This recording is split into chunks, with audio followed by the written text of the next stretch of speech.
Здравствуйте! Сегодня мы говорим об использовании средств избирательных фондов, политических партий и кандидатов с экспертом по политическому финансированию Башировой Раидой Дамировной. Раида Дамировна, здравствуйте! Здравствуйте, Гуля. Раида Дамировна, средства избирательных фондов, политических партий и кандидатов имеют строго целевое назначение. А каким образом производятся расчеты с теми лицами, которые помогают кандидатам и политическим партиям, оказывая им услуги в агитационный, в избирательный период? Расчеты с гражданами и юридическими лицами, которые оказывают услуги кандидатам, политическим партиям в избирательный период, они должны, конечно, подчиняться определенным законодательным требованиям.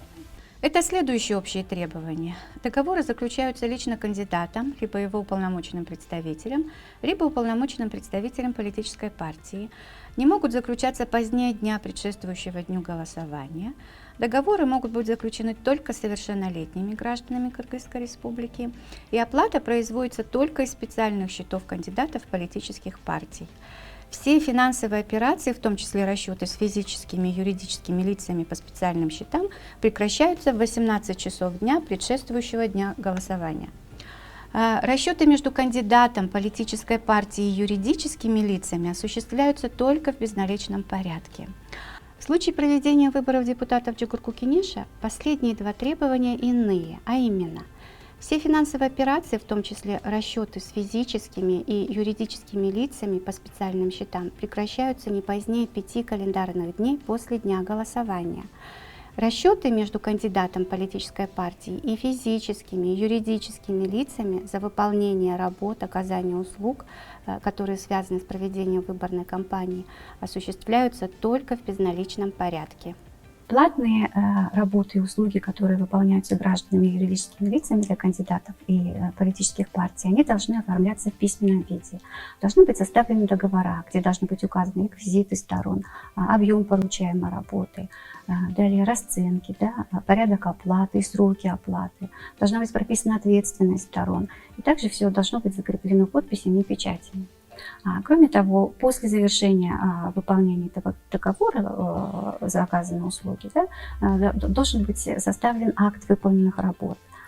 И составлены, приложены к этому договору все необходимые бухгалтерские документы, которые подтверждают оплату из средств избирательного фонда. Это должны быть, конечно, и счета фактуры, и счета на оплату.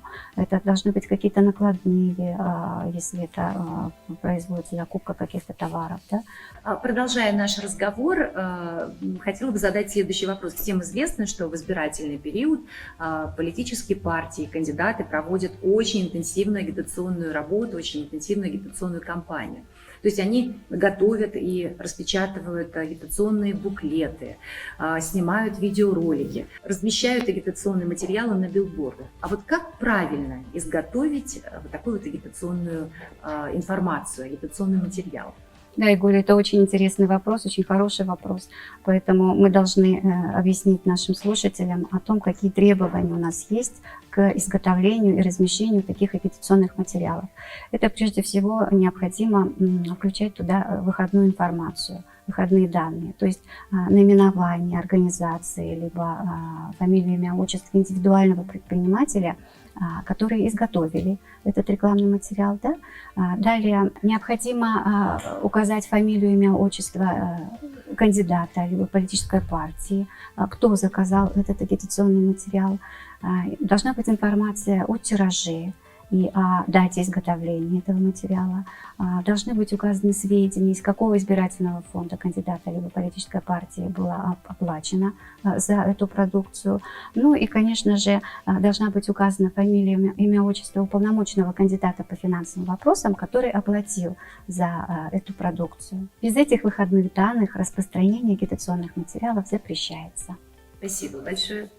Так, хорошо, все стало понятным, и, как оказалось, изготовитель агитационного материала тоже подчиняется каким-то законам и правилам. А существуют какие-то запреты на изготовление агитационных материалов?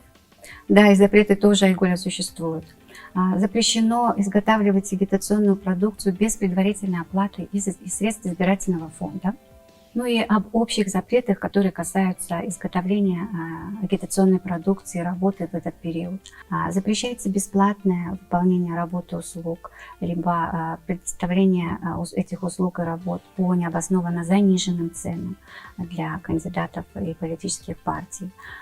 Гражданам и юридическим лицам запрещается оказывать материальную поддержку кандидатам, либо политическим партиям, которые выдвигают кандидатов, либо списки кандидатов, которые способствуют их избранию, минуя избирательные фонды, то есть без использования специальных счетов этих избирательных фондов.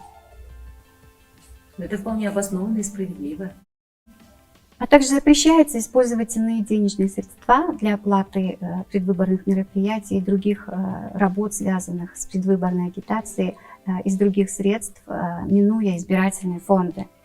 Раида Дамировна, большое спасибо за эту интересную и познавательную беседу. Благодарю за то, что наш разговор сегодня состоялся. Спасибо.